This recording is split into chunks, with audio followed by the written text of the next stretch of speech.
Hi, it's me again, with the hat. I wear the hat for all my adventures. Today is the adventure at Fort Flagler. Today, Fort Flagler is a state park, but it used to be a military fort. And in the future, the military will once again be using Fort Flagler. Fort Flagler was named after a general, Brigadier General Daniel Flagler. Brigadier General Daniel Flagler was the Chief of Ordnance, or as I like to think about him, a big gun in the Department of Big Guns. So naturally, when it came time to figure out a name for a fort with a lot of big guns, they thought of Flagler. Fort Flagler, along with two other forts, formed the Triangle of Fire. What was the Triangle of Fire? Well, basically it was a maritime choke point before you could get into Puget Sound. Any invading ships would have to go through this narrow choke point, and they put big guns at each one of these three forts, and the big guns would destroy any invaders before they could get to Puget Sound. The biggest of the big guns at Fort Flagler could fire a projectile that weighed more than 1,000 pounds, almost 10 miles. This fort was state-of-the-art when they built it. It had the disappearing guns. What that meant was these huge guns would pop up, fire, and then immediately duck down so the enemy could not shoot them. Regrettably, a couple of years after they made all of these three forts, there was another development in technology, the aeroplane.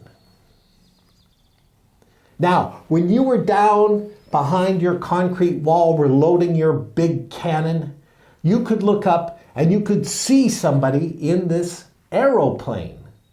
And the people in the aeroplane, they could look down and they could see you in your giant cannon. And then they could drop a bomb on you. Those of you who work for large organizations will not be totally shocked that it took the military a long time after Fort Flagler was functionally obsolete to actually close it down.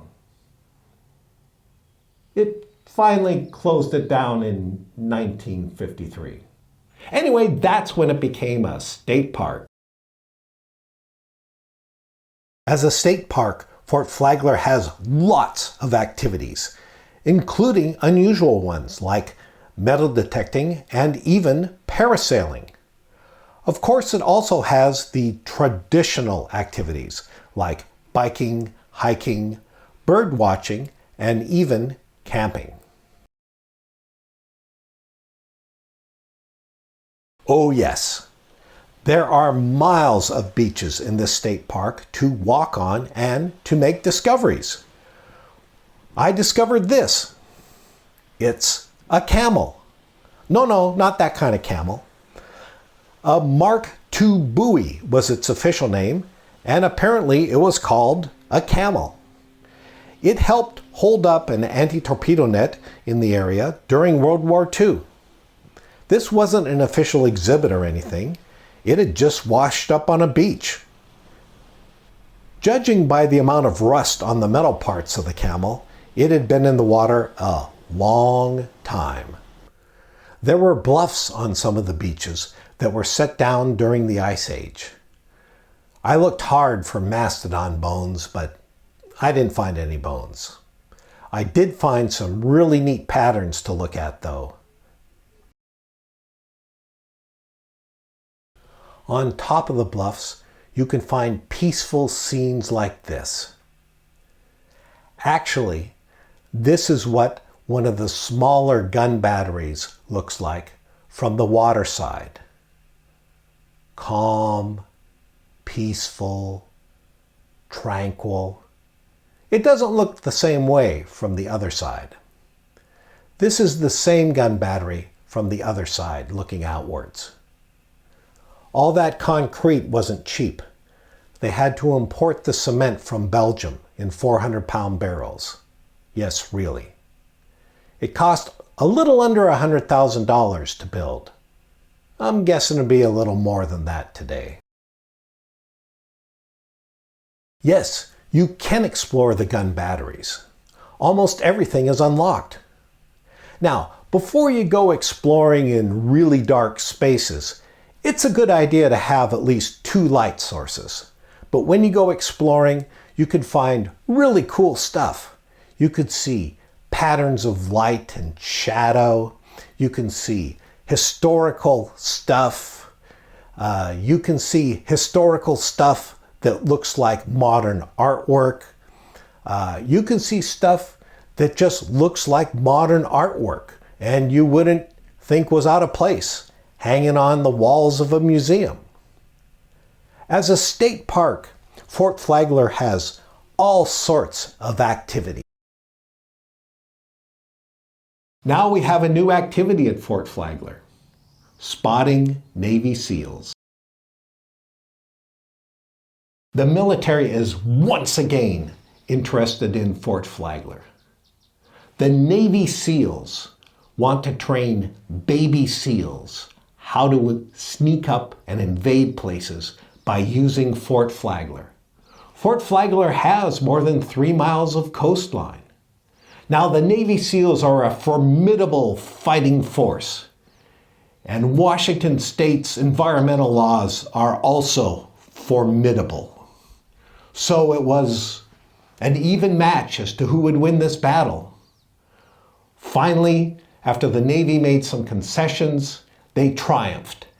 And in a vote of 4-3 by the Washington State Parks Board, it was agreed that the Navy SEALs could use this fort for training. Now, there were some conditions. The Navy SEALs could only sneak ashore at night, because at night, everybody's gone. Well, everybody except the campers, of course. And also, the Navy SEALs agreed not to kill anybody. Actually, I think that was in their original proposal. They're going to sneak ashore in groups of 6 to 8 people with camouflage and night vision goggles and weapons. They don't get to carry any live rounds, though. That's good. And then they're going to sneak up and they're going to spy on people. It was a little unclear whether they were going to actually spy on campers or not. Navy SEALs tend to be lean and mean, and campers we're a little more pear-shaped. So anyway, if you're camping at this park in the future and you unzip your tent to go water a bush in the middle of the night, and you see 6 to 8 people sneaking around in camouflage, night vision goggles, and weapons, they're SEALs. Everybody who camps along the coast is familiar with a sign that looks like this. Just leave them alone. Try to stay 100 yards away at all times.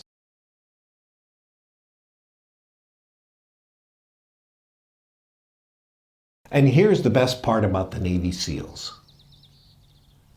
What small boys will not want to stay up at night and see if they can spot a Navy SEAL? Whoa, there's some reverb there. See if I can put that up here.